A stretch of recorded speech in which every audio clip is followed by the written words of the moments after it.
Hello students, welcome to learn commerce with SK. आज हम करने वाले हैं वैल्यूएशन ऑफ गुडविल, जो बीकॉम सेमेस्टर 3 कॉर्पोरेट अकाउंटिंग में आता है और क्लास 12 में भी इसका चैप्टर है वैल्यूएशन ऑफ गुडविल का। बीबीए, सीए और कॉम्पिटिटिव एग्जाम्स में भी वैल्यूएशन ऑफ गुडविल इम्पोर्टेंट है और इसकी मेथड्स भी काफी इम्पोर्टेंट है। कॉम्पिटिटिव एग्जाम में इसकी मेथड्स काफी बार पूछी जा चुकी है।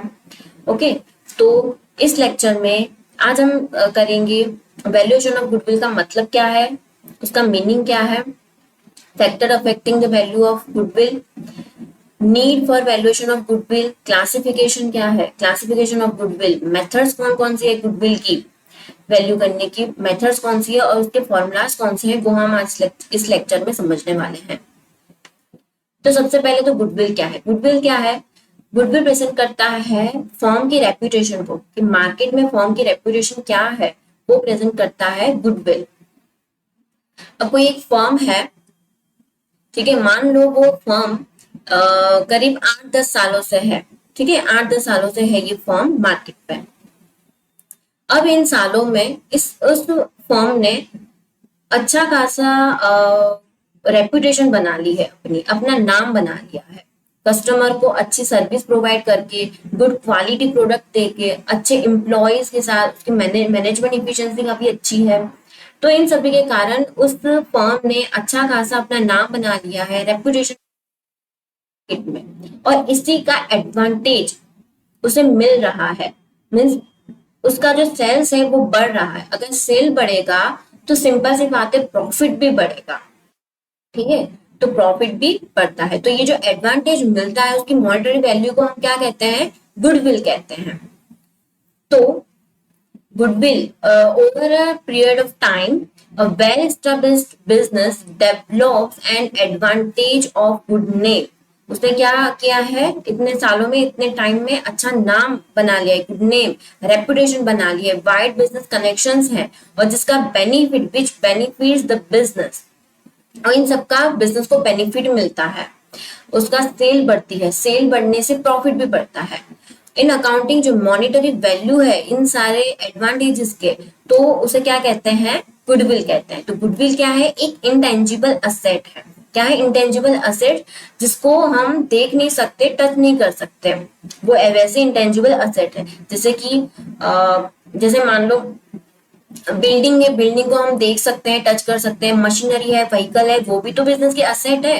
बट ये गुडविल क्या है? इंटेंजिबल असेट है, जिसको हम देख नहीं सकते और टच नहीं कर सकते। ओके, विच शोज, वो क्या शो करती है? The reputation of a firm, firm की रेप्यूटेशन को शो करती है, reputation of firm in the market. Goodwill is the value of reputation. Reputation की क्या है? वैल्यू है। जो फर्म की रेपुटेशन है उसकी वैल्यू है ये goodwill, in respect of the profit expected in the future over and above the normal profit. कि फ्यूचर में ये बिजनेस जो है वो फ्यूचर में आने वाले ईयर्स में नॉर्मल प्रॉफिट से भी ज्यादा प्रॉफिट अर्न कर सकता है। ये नॉर्मल प्रॉफिट तो कोई भी फर्म अर्न कर सकता है, बट नॉर्मल प्रॉफिट से ज्यादा अगर अर्न करता है तो तभी उस फर्म की गुडविल होती है। A firm has a goodwill which has the capacity to earn more profit than a common firm। तो जो कॉमन फर्म है उससे ज्यादा अगर कोई फर्म ज्यादा अर्न कर सकती हो, उसकी कैपेसिटी हो ज्यादा अर्न करने की प्रॉफिट, तो उस फर्म की गुडविल होगी। And it is due to its own reputation. वो क्यों है?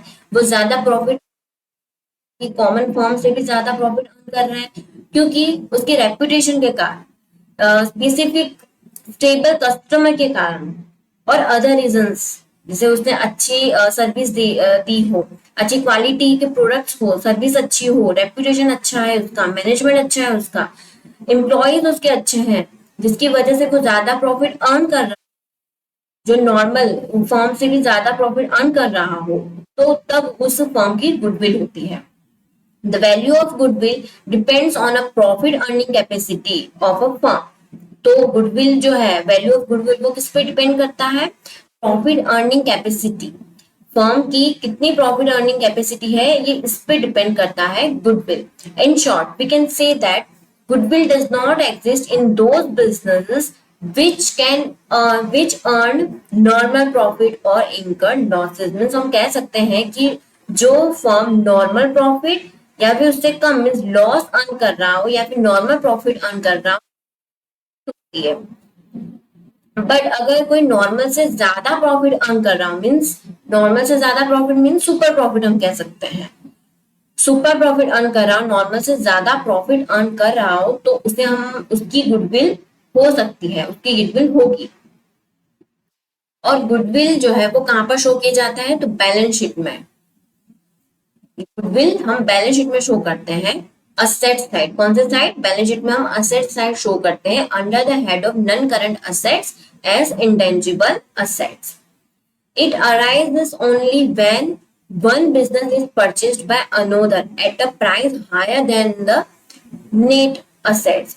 ये गुडविल कब अराइज होगी, कब हम उसको वैल्यू करेंगे, गुडविल तब अराइज होगी जब एक business, one business is purchase by another, एक बिजनेस को किसी और बिजनेस ने परचेज कर लिया हो, किस पे, नेट असेट्स जितनी है उसकी, मतलब जिसमें परचेज करना चाहिए उसकी नेट असेट्स उससे भी ज्यादा प्राइस में अर्न कर रहा हो, तभी गुडविल होगा। ठीक है, फॉर एग्जाम्पल के थ्रू हम समझते हैं, ए लिमिटेड बाय बी लिमिटेड।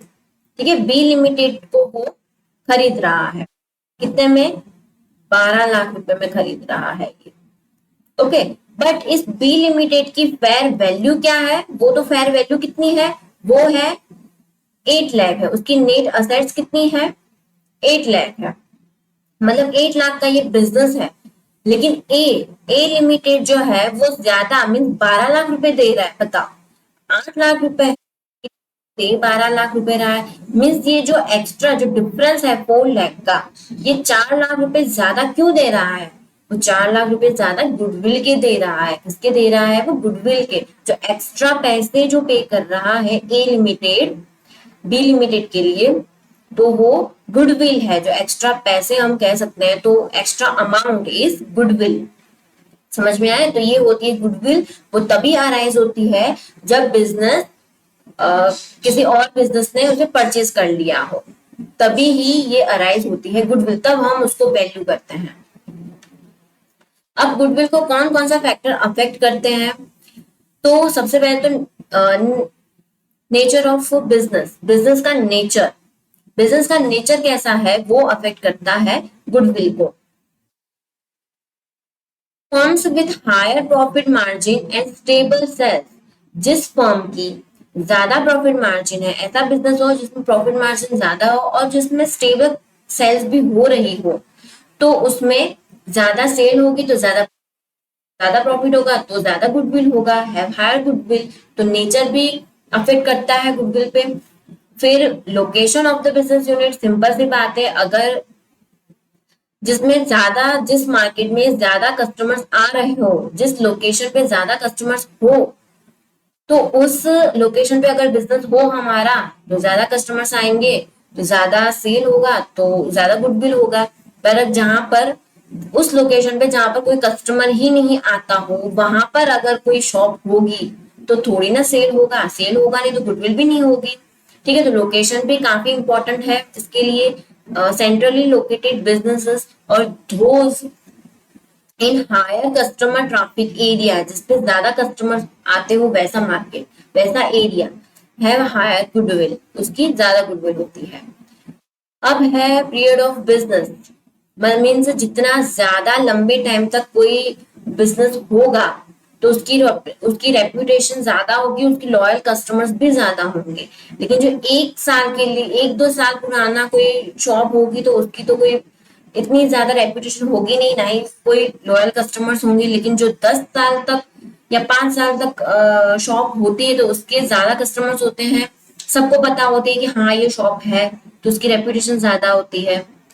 ठीक है, जितना ओल्डर फर्म उतनी गुडविल ज्यादा होगी, तो older firm with long term reputation and loyal customers have higher goodwill. उसके बाद है मार्केट सिचुएशन। मार्केट सिचुएशन की बात करें तो मोनोपोली या फिर लिमिटेड कंपटीशन हो तो उसमें ज्यादा प्रॉफिट होता है, और ज्यादा प्रॉफिट होगा तो ज्यादा गुडविल होगा।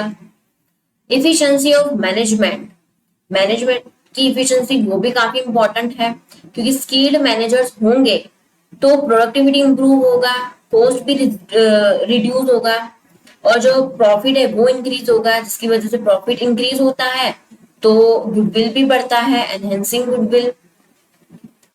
उसके बाद हो quality of goods, quality of goods sold by the firm. अगर फर्म क्वालिटी गुड्स सोल्ड कर रही हो, बेच रही हो अच्छी क्वालिटी का, तो उससे क्या होगा, रेपुटेशन बढ़ेगी कि इस शॉप का, इस फर्म का तो गुड्स या प्रोडक्ट है वो क्वालिटी वाला ही होता है, तो उसकी रेपुटेशन बढ़ जाती है, उसकी गुडविल बढ़ेगी।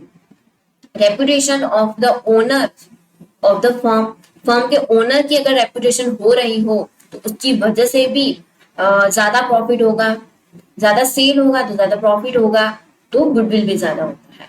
फिर स्पेशल एडवांटेजेस, अगर कोई किसी फर्म को स्पेशल एडवांटेजेस भी मिल रहे हो, जैसे कि import licence, low rate low rate and assure supply of electricity, long term contracts भी हो for supply of material, well and collaborations भी हो, पेटेंट ट्रेडमार्क्स वगैरह हो, जिसकी वजह से प्रॉफिटेबिलिटी इंक्रीज होगी, प्रॉफिटेबिलिटी इंक्रीज होगी तो क्या होगा, गुडविल भी बढ़ेगी।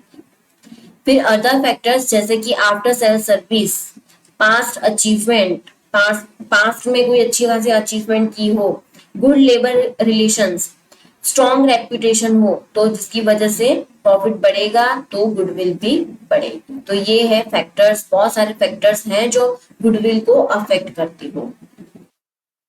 उसके बाद है need for valuation of goodwill. हम कब कब गुडविल को कैलकुलेट करते हैं, जब प्रॉफिट शेयरिंग रेशियो में चेंज होगा। अब पार्टनरशिप फॉर्म है, पार्टनर्स के प्रॉफिट शेयरिंग रेशियो, जैसे समझो पहले इक्वल था, अब इक्वल के बदले कुछ चेंजेस आ रहे हो, जैसे 2:3:2:1 इस तरह से करना हो, तो अगर प्रॉफिट शेयरिंग रेशियो भी चेंज हो रहा हो तो फिर से असेट्स लायबिलिटीज वगैरह सब कुछ कैलकुलेट करना होता है, जिसमें गुडविल होता है।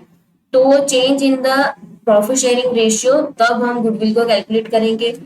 फिर नया पार्टनर ऐड हुआ, एडमिशन ऑफ न्यू पार्टनर, नया पार्टनर ऐड हुआ, तब भी कैलकुलेट होगी goodwill.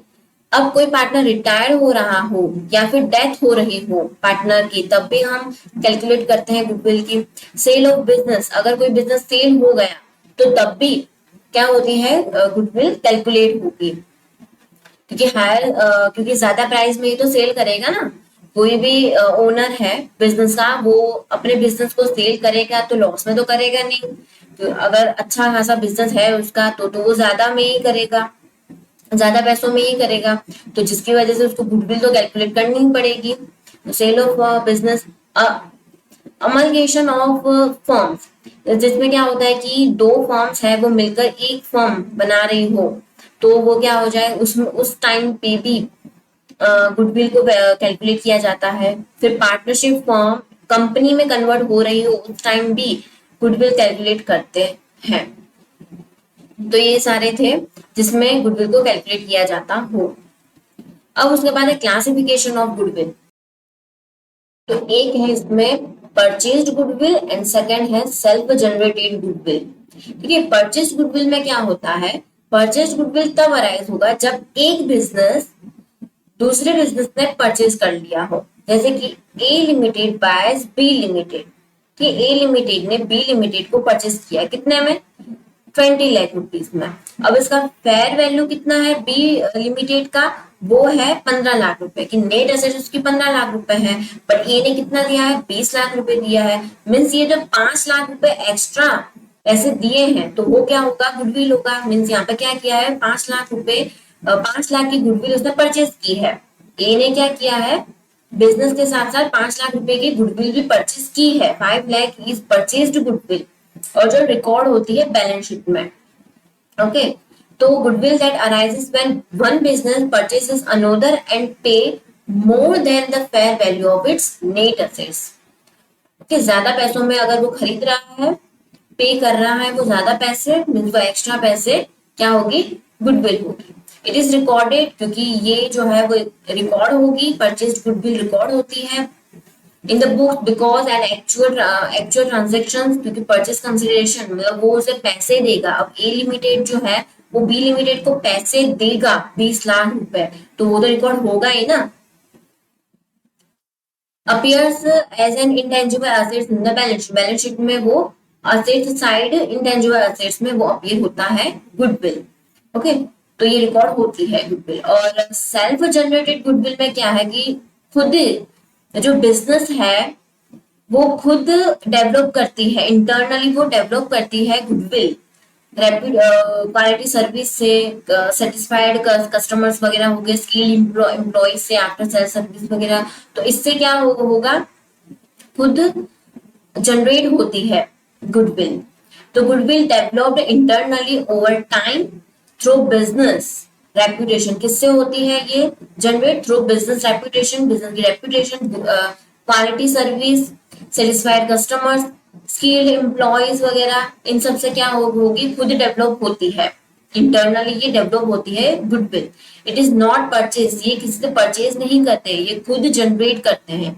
And hence not shown in the balance sheet, और इसी वजह से ये बैलेंस शीट में शो नहीं की जाती। ठीक है, फॉर एग्जाम्पल के तो समझते हैं कि टाटा, इन्फोसिस, रिलायंस वगैरह है, उसकी हाई, उसकी हैव वेरी स्ट्रॉन्ग रेपुटेशन, उनकी स्ट्रॉन्ग रेपुटेशन है, लॉयल कस्टमर्स वगैरह है। तो ये सब कुछ ओवर द इयर्स ये बिल्ड हुआ है, एक साल में रातों रात नहीं हुआ है, ये काफी टाइम से चल रहा है तभी ये बिल्ड हुआ है। This creates self generated goodwill but it will not appear in that books. इनके बुक्स में ये अपीयर नहीं होगा, इसे रिकॉर्ड नहीं की जाती। सेल्फ जनरेटेड गुडविल को बुक्स में रिकॉर्ड नहीं होती। Unless another company purchase them, अगर किसी और कंपनी ने परचेज कर लिया पूरी की पूरी बिजनेस को, तो ये क्या हो जाएगी, परचेज गुडविल हो जाएगी। ये समझ में आया? सेल्फ जनरेटेड गुडविल है, अगर किसी और कंपनी ने इस बिजनेस को परचेज कर लिया तो वो फिर क्या हो जाएगी, परचेज गुडविल हो जाएगी। ओके, तो ये है क्लासिफिकेशन ऑफ गुडविल का। अब हम समझते हैं बहुत important methods of valuation of goodwill. कौन कौन सी मेथड है? तो फर्स्ट है average profit method, average profit method. उसके बाद है यहाँ पर सुपर प्रॉफिट मेथड, फिर है कैपिटलाइजेशन मेथड, और एक है एन्युटी मेथड। ठीक है, तो सबसे पहले तो एवरेज प्रॉफिट मेथड में एक है simple average profit method, second है वेटेड एवरेज प्रॉफिट मेथड। दो मेथड है इसमें। तो सिंपल एवरेज प्रॉफिट मेथड में क्या होगा, कैसे कैलकुलेट करेंगे, तो इसका फॉर्मूला है goodwill is equal to average profit multiply number of years purchase. Okay, तो एवरेज प्रॉफिट, अब एवरेज प्रॉफिट को हम कैसे कैलकुलेट करेंगे, average profit is equal to total profit, means total past profit हमें लेना है, टोटल पास्ट प्रॉफिट हमें लेना है, 3-4 सालों का है, 5 सालों का, जितना भी पूरा पास्ट प्रॉफिट है वो पूरा उसका टोटल लेना है, और उसको नंबर ऑफ ईयर्स के साथ डिवाइड कर लेना है। अगर हमने 5 साल का लिया हो तो 5 साल का डिवाइड करेंगे, 6 साल का, 10 साल का लिया हो तो हम उसके साथ हम डिवाइड कर लेंगे नंबर ऑफ ईयर्स के साथ। तो हमें क्या मिल जाएगा, एवरेज प्रॉफिट मिलेगा। तो एवरेज प्रॉफिट तो मिल गया। अब नंबर ऑफ ईयर्स परचेज क्या है, तो देखिए जैसे हमने 2025 में परचेज कर रहे हैं कोई कंपनी, ठीक है, उसके जो पास्ट प्रॉफिट्स को देखकर, ओके, जैसे 2024, 2023, 2022, इन पास्ट प्रॉफिट्स को देखकर हम 2025 में परचेज कर रहे हैं। ओके, अब उसका जो बेनिफिट है, इस बिजनेस को हमने परचेज किया है तो अब इसका बेनिफिट भी तो मिलेगा ना, अच्छा खासा, अच्छी रेपुटेशन वाला हम परचेज कर रहे हैं, तो इसका बेनिफिट आगे के सालों में हमें मिलेगा, यानी 2026 को, 2027, 2028, आगे के कितने टाइम तक हमें इसका बेनिफिट मिलेगा, इस अर्निंग प्रॉफिट का। ये जो प्रॉफिट है वो कितने टाइम तक इतना ही कंटिन्यू रहेगा, तो ये होता है नंबर ऑफ इयर्स परचेज। किसी किसी में 1 साल भी हो सकता है, किसी में 2 साल हो सकता है, किसी में 3, किसी में 4, किसी में 5, 5 साल से ज्यादा नहीं होता, 5 साल से ज्यादा नहीं होता। तो नंबर ऑफ इयर्स परचेज क्या होगा, depending on how long the business is expected to maintain its earning capacity, के कितना लंबा टाइम तक वो जो अर्निंग कैपेसिटी है उसको मेंटेन कर सकता है, उसके ऊपर डिपेंड होगा। तो 5 साल से तो ज्यादा तो नहीं होता है, क्योंकि फ्यूचर अनसर्टेन होता है, फ्यूचर में कुछ भी हो सकता है। अगर किसी अब इसने परचेज किया करने वाला जो परचेसर है, तो उसने अच्छे से बिजनेस को नहीं चलाया, अच्छा क्वालिटी प्रोडक्ट नहीं रखा, सर्विस भी अच्छी नहीं दे रहा हो, तो जिसकी वजह से जो बेनिफिट है इस गुडविल का, उसका बेनिफिट 3 या 4 साल तक रहेगा, ज्यादा नहीं रह सकता। तो इसीलिए वो 5 साल से ज्यादा नहीं होता है। तो ये हो गया सिंपल एवरेज प्रॉफिट मेथड। और देन उसके बाद है वेटेड एवरेज प्रॉफिट मेथड। तो उसका फॉर्मूला क्या है, goodwill is equal to weighted average profit multiply number of years purchase. Okay, अब वेटेड एवरेज प्रॉफिट कैसे फाइंड करेंगे, तो उसमें हम करेंगे total product of profit divided by total of weight. Means हम करंट ईयर की जो प्रॉफिट है उसको ज्यादा हम वेट देंगे।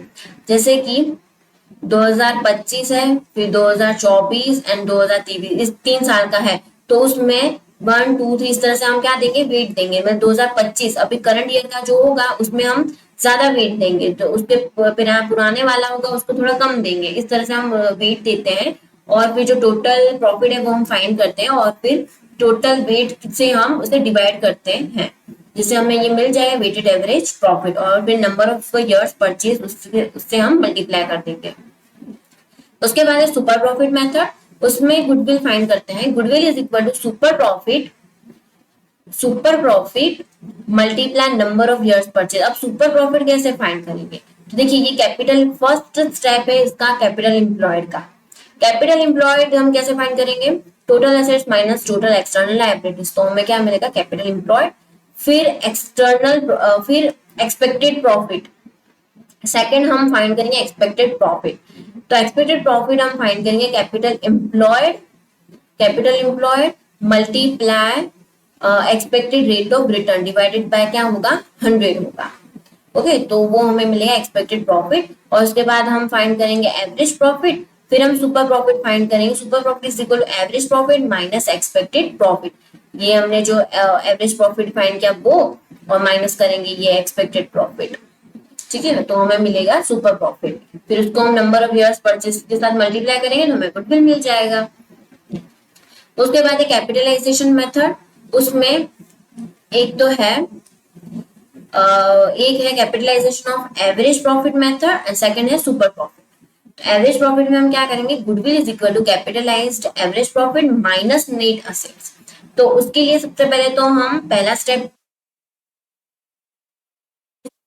के बाद कैपिटलाइज्ड एवरेज प्रॉफिट हम करेंगे। Means average profit multiply 100 divided by normal rate of return. Means expected rate of return भी हम कह सकते हैं, नॉर्मल की जगह एक्सपेक्टेड भी हो सकता है, दोनों ही राइट है। ठीक है, एक्सपेक्टेड एंड नॉर्मल। तो हमें ये मिल जाएगा कैपिटलाइज्ड एवरेज प्रॉफिट। अब नेट एसेट्स कैसे फाइंड करेंगे, total assets minus total external liabilities, तो हमें मिलेगा नेट असेट्स। नेट असेट्स और कैपिटल एम्प्लॉयड दोनों सेम ही होता है। ओके, उसके बाद है कैपिटलाइजेशन ऑफ सुपर प्रॉफिट। अब यहाँ पर हमें क्या फाइंड करना है, super profit. Super profit multiply 100 divided by expected rate of return, तो हमें गुडविल मिल जाएगा। तो सुपर प्रॉफिट तो जैसे हम फाइंड करते थे वैसे ही हम यहाँ पर सुपर प्रॉफिट फाइंड करेंगे। कैपिटल एम्प्लॉयड, उसके बाद एक्सपेक्टेड प्रॉफिट, उसके बाद एवरेज प्रॉफिट, फिर हम सुपर प्रॉफिट फाइंड करेंगे, average profit minus expected profit, और उसके साथ हम मल्टीप्लाई करेंगे 100 divided by expected rate of return, तो हमें गुडविल मिल जाएगा। फिर है एन्युटी मेथड। ये रहा एन्युटी मेथड। एन्युटी मेथड में goodwill is equal to super profit. Super profit ना से पहले तो सुपर प्रॉफिट पहले फाइंड करना होगा। ये जो सुपर प्रॉफिट है वो हमें पहले फाइंड करना होगा, उसके साथ हमें मल्टीप्लाई करेंगे हम present value of annuity. Present value of annuity आपको सम में दे देंगे। ठीक, क्वेश्चन में आपको दे देंगे, सिर्फ उसको मल्टीप्लाई करना होगा सुपर प्रॉफिट के साथ। तो हमें एन्युटी मेथड भी से भी हम गुडविल फाइंड कर सकते हैं। तो अभी इन सभी के जो भी प्रैक्टिकल वो हम इसके बाद वाले लेक्चर में हम सॉल्व करेंगे ताकि आपको ये सब कुछ समझ में आ जाए। तो पहले तो आप इन सभी को लिख लीजिएगा। ये सारे जो फॉर्मूलाज हैं वो आप एक नोटबुक में लिख लीजिएगा। और आप जब सम सॉल्व कर दोगे ना, उसके बाद आप जब इन सारे फॉर्मूलाज को देखोगे तब आपको अच्छे से समझ में आ जाएगा। ओके, अभी आपको थोड़ा सा डिफिकल्ट लग रहा हो अगर आप पहली बार देख रहे हैं तो। अगर आप सम सॉल्व कर चुके हैं तो आपको ये सब समझ में आ जाएगा, नहीं तो इसके बाद वाले लेक्चर में हम एवरेज प्रॉफिट मेथड समझेंगे।